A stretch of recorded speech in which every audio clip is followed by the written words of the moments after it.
प्रस्तुत किया, बुद्धं शरणं गच्छामि, धम्मं शरणं गच्छामि, संघं शरणं गच्छामि।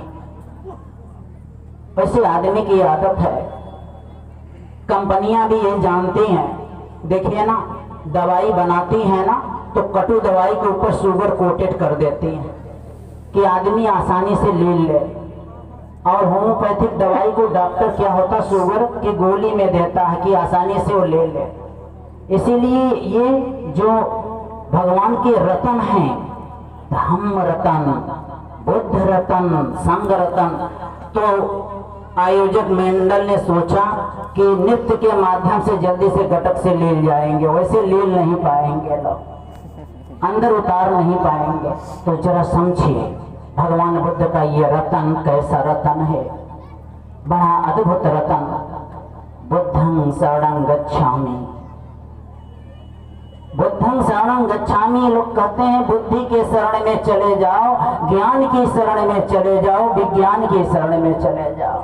मैं पूछता हूँ, क्या जो चोर चोरी करता है तो बुद्धि से करता है या बुद्धि का करता है? बुद्धि से न करता है। ठग ठगहारी करता है तो बुद्धि होती है कि नहीं होती? सबके खाते का पैसा उड़ जात बा, है ना माता जी, उड़त बा ना। वो विज्ञान भी है, बुद्धि भी है, ज्ञान भी है ना। बिना ज्ञान का खाते का पैसा विज्ञान के माध्यम से, कंप्यूटर के माध्यम से उड़ा दे रहा है, हैंग कर दे रहा है। ये भी तो बुद्धि ही है ना। विज्ञान भी है और बुद्धि भी है। और गांव देश में तो सबका डांड उमेड़ काट लेना, बड़ी बुद्धि से पता भी नहीं चलता, है ना। बुद्धि तो उनके पास है। भगवान ने इसी कहा कि मैं बुद्धि के, ज्ञान के, विज्ञान की शरण में नहीं कहता हूं तुझे कहता हूं कि हे मानव, तू बोधि का शरण ग्रहण कर। बोधि मतलब कि मैं कुशल कर्म कर रहा हूं कि अकुशल कर्म कर रहा हूं। अच्छे बुरे का जिसे पहचान हो जाए वो बुद्ध का शरण है। अच्छे बुरे का पहचान हो जाए। जैसे गांव में है ना, अभी कोई दादाजी हैं या पिताजी है, बच्चे का नाती पोता है कि दादाजी हैं, उनके नाते पोता हैं, अगर वो सुरती बीड़ी, मान लीजिए बीड़ी पी रहे हैं या सुरती खा रहे हैं और उनका नाती पोता आ जाए, कहे दादाजी दादाजी जरा एक बीड़ा मुझे भी खिलाइए। खिला देंगे क्या? बोलो बच्चा खाओ, सुरती खाओ, बीड़ी पियो, नहीं खिलाएंगे, नहीं पिलाएंगे और खूब समझाएंगे। क्या समझाएंगे? बेटा ये बड़ा गंदा काम है, बीड़ी नहीं पीना चाहिए, सुरती बड़ा गंदा चीज है ना, इसे अच्छे बच्चे नहीं खाते हैं। खूब समझाएंगे। बुद्धि है तभी तो समझाते हैं ना, पर बोध ही नहीं है कि मैं क्या कर रहा हूं। भगवान कहते हैं उदाहरण अपने जीवन से प्रस्तुत करना पड़ेगा। आप जैसा घर बनाना चाहते हो, जैसा समाज बनाना चाहते हो, जैसा देश बनाना चाहते हो, भगवान कहते हैं वैसा बन जाओ, बनाने की जरूरत नहीं पड़ेगी। हम नहीं सुधरेंगे, जमाना सुधारेंगे। हम नहीं बदलेंगे, जमाने को बदलेंगे, कभी नहीं होगा। खुद को बदल जाओ, खुद को सुधार लो, खुद अच्छे पथ पर, शील के पथ पर चल दो।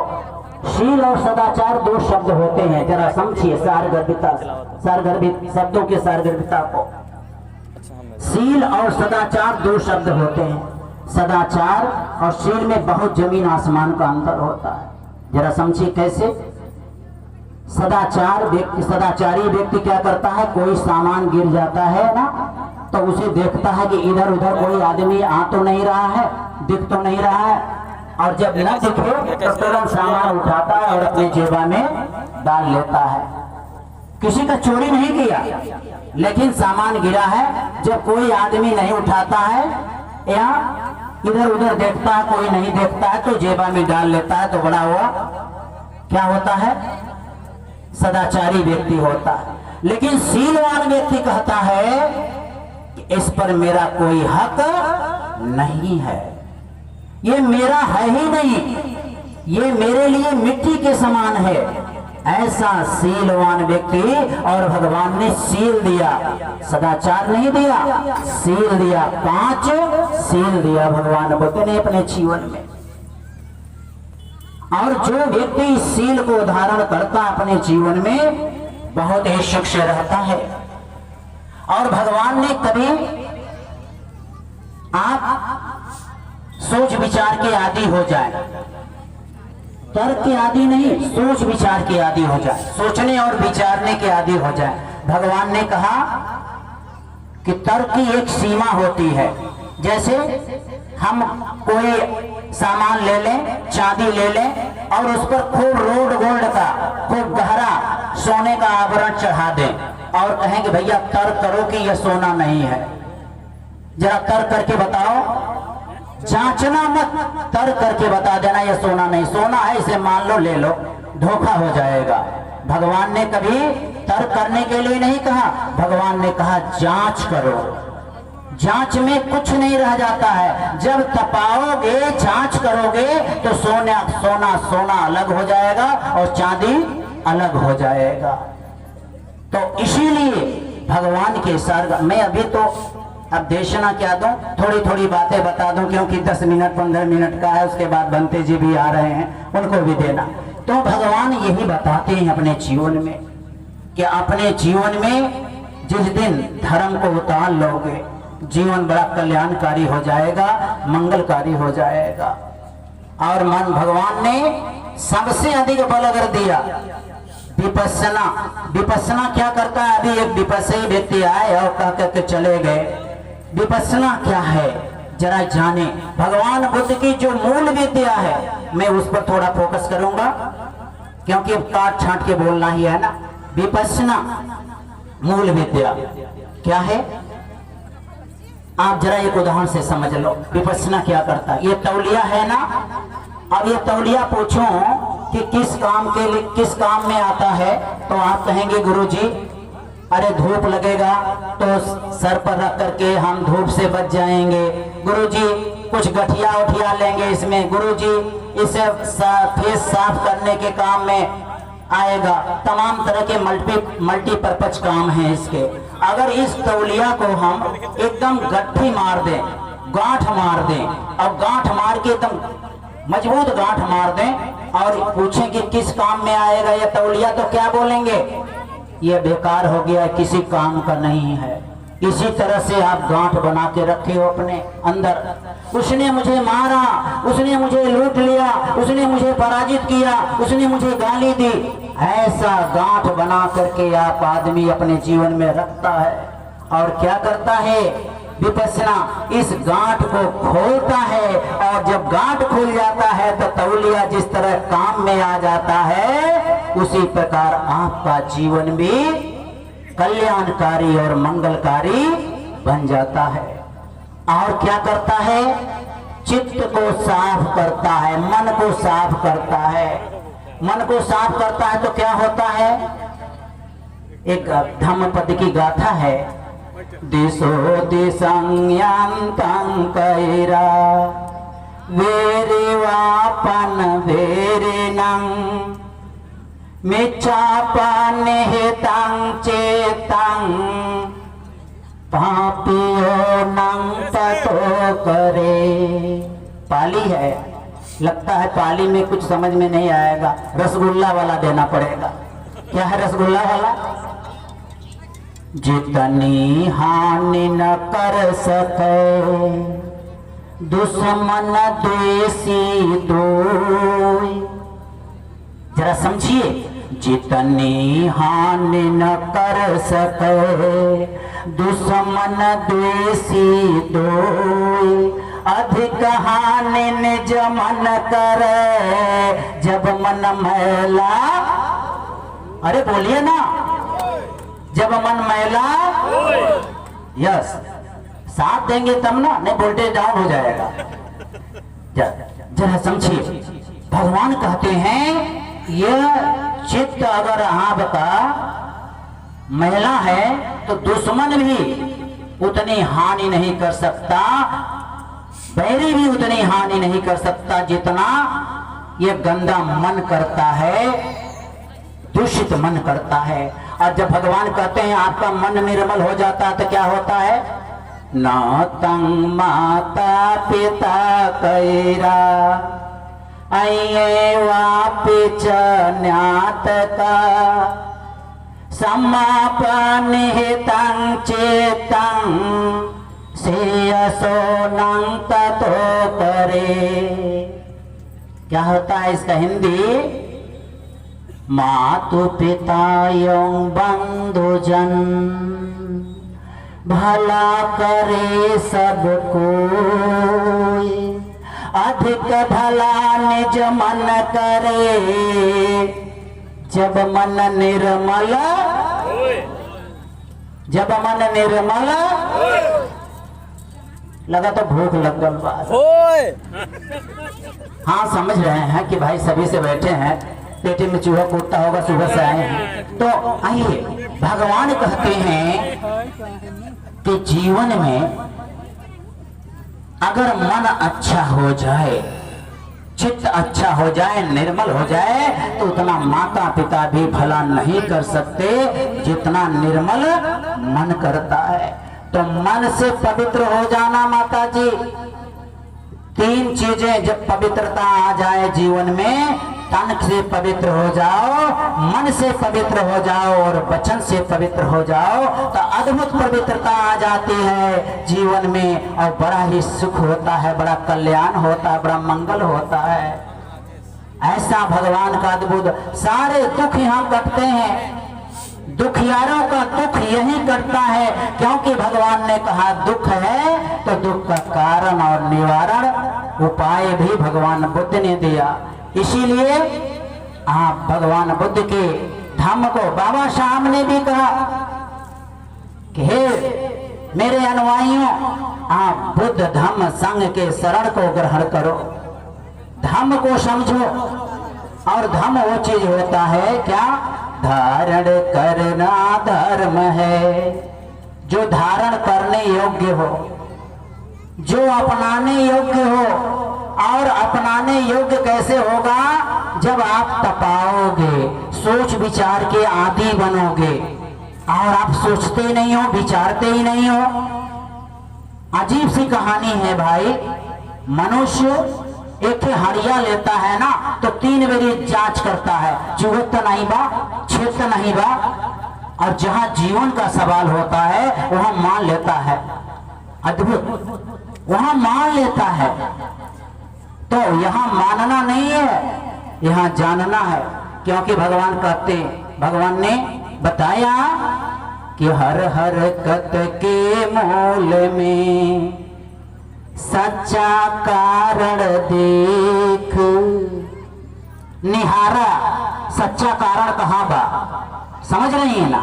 एकदम हर हरकत के मूल में सच्चा कारण देख, अब बिनु कारण संसार में पता हिल एक। अगर दुनिया में कोई हरकत हो रहा है तो उसके मूल कारण और निवारण को आप समझिए, मूल कारण को में जाइए, तब आपको उसका निवारण मिलेगा। जांच करिए, परख करिए, सोच विचार की आदी बनिए, तो भगवान कहते हैं जीवन में कल्याण होगा। अभी प्रोफेसर साहब आपको बता रहे थे सनातन धर्म क्या है। भगवान कहते हैं एक लाइन, नहीं बेरे न बेरानी समन्तिद कुदाचनं, अबेरे न च सम्मन्ति एस धम्मो सनातनो। बैर बैर से ना मिटे, बैर बैर से ना मिटे, बढ़े विद्वेष विद्वेष, बैर मिटे मैत्री किए, यही सनातन धर्म, यही सनातन धर्म। बैर मैत्री से मिटता है, और अपने जीवन में मैत्री करना जो आदमी सीख लिया, वो दुश्मनों पर, बाबा साहब ने कभी भी अस्त्र नहीं उठाया।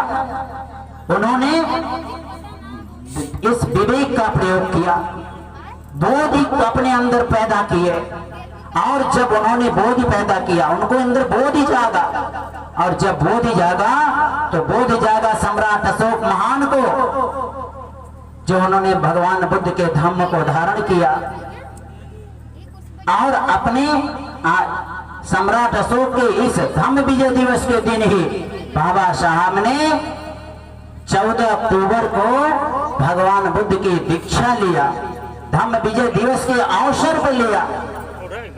तो इसीलिए महाराजा सम्राट अशोक, जिनके विचारों को मैं अगर एक लाइन में समेटूं तो कहना है, क्या है सम्राट अशोक के विचार? कि जी रहा हूं इसलिए, मेरे विचार नहीं है, सम्राट अशोक के विचार है कि जी रहा हूं इसलिए कि लोग मजे से जी सके, आदमी का खून कोई आदमी ना पी सके, आदमी का खून कोई आदमी ना पी सके। सम्राट अशोक के विचार थे, और इसी सम्राट अशोक के विचारों को बाबा साहब ने भगवान बुद्ध के इस धम्म को और सम्राट अशोक के शासन प्रणाली को बाबा साहब ने अपने संविधान में दिया। ये सम्राट भगवान बुद्ध और सम्राट अशोक के शासन प्रणाली का दस्तावेज है, जो दुनिया का सर्वश्रेष्ठ संविधान है। और जब संविधान को आप गहराई से अध्ययन करेंगे, अभी क्या है, संविधान की पूजा मत करना, उसे गहराई से अध्ययन करना, क्योंकि संविधान का देन है। अगर कोई आदमी संविधान के अगर धाराओं को जान जाए, अभी मेरे पास एक आदमी आया था, कहा कि गुरुजी हमारे ऊपर बिजली का बिल लोगों ने ठोक दिया है, आगे अधिकारियों ने। हमने कहा तो दे दो एप्लीकेशन, कहा दे देता हूँ, बार बार देता हूँ, उसका कोई कार्रवाई नहीं होता। हमने कहा ले आओ, बाबा साहब का संविधान खोला और धारा सहित जब हमने उसके पत्र को लिख दिया, तुरंत कार्रवाई होना शुरू हो गया। ये है संविधान की ताकत, ये है संविधान की ताकत। और ताकत तब बनेगी, अरे भाई कौवा चिड़ै उड़ावत हुआ, ताली बजा के बोला साधु साधु साधु साधु, ऐसा ही हो ऐसा ही हो ऐसा हो। ये तो कौवा चिड़ै उड़ावत रहा, बातों उड़ावे के रहने खुद तो से ताली बजावा, केहू का बात उड़ावे के रहने खुद से ताली बजावा। पहले क्या होता रहा, आदमी कौवा चिड़ै उड़ावे, तो आदमी के क्यों आवे, अगर कोनो चोर चंडाल आवा तो उनके ताली बजा के इधर भगावे, तो भगाना नहीं है। भगवान ने एक शब्द दिया, क्या? साधु साधु साधु। साधु साधु का मतलब होता है कि जैसा हमने कहा वैसा ही हो, मंगलमय हो, कल्याणकारी हो। जब भंते जी या कोई भी उपासक अब अच्छी बात कहे तो कहना चाहिए, दोनों हाथ उठा करके अच्छे स्वर से कहना चाहिए, साधु साधु साधु। जरा एक बार माता जी बोला, सभी लोग हाथ उठा के, साधु साधु साधु। बहुत अच्छा बहुत अच्छा। तो लगता हमारा समय समाप्त हो गया है, तो मैं एक कहानी सुना करके बस बंद करता। एक बार एक जंगल था, उसमें आग लग गई, बस 2 मिनट का जंगल था, उसमें आग लग गई। क्या हुआ भाई, और उसमें तमाम चिड़िया पशु पक्षियों के घोंसले थे, उनके मकान थे, उनके रहने का स्थान था। अब आग लग गई उस हरे भरे जंगल में, और सारे जितने थे कौवा चिड़ै और सभी जानवर भागने लगे। जब भागने लगे तो एक चिड़िया बेचारी वो क्या करती है, सबसे कहती है भाई रुक जाओ, हम लोग मिल करके इस आग को बुझाएंगे, क्यों भाग रहे हो? क्योंकि ये वन ने मुझे संरक्षण दिया है, मुझे यहाँ घोंसला बनाने को दिया है, मुझे सुकून देता है घर बनाने का। मेरा घर जल रहा है, मेरा घर उजड़ रहा है, हम सबका घर उजड़ रहा है, अपना घर तो बचा ले। लेकिन कोई सुना नहीं, चिड़िया का सब पलायन कर गए।